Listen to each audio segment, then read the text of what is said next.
So one of the reasons that bodybuilding takes a long time is everyone says this and will tell you, right, that it takes time to build muscle and it takes time to get that muscle maturity and to drive in that level of conditioning that gets better from prep to pep in general.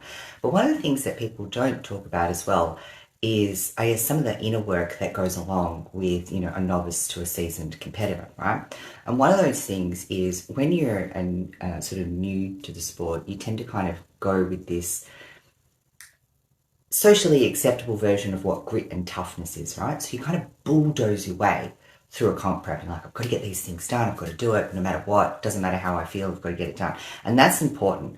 But what happens is that you gain more experience through competing and so on, and any athlete really, is you start to get a lot more aware around your internal receptors, and you take more of a nuanced approach to what you're physically sensing, what your limits are, your emotional state, and the resistance that you're that's going to come up for you when you go through preps. And obviously you have the experience of knowing what to expect, right?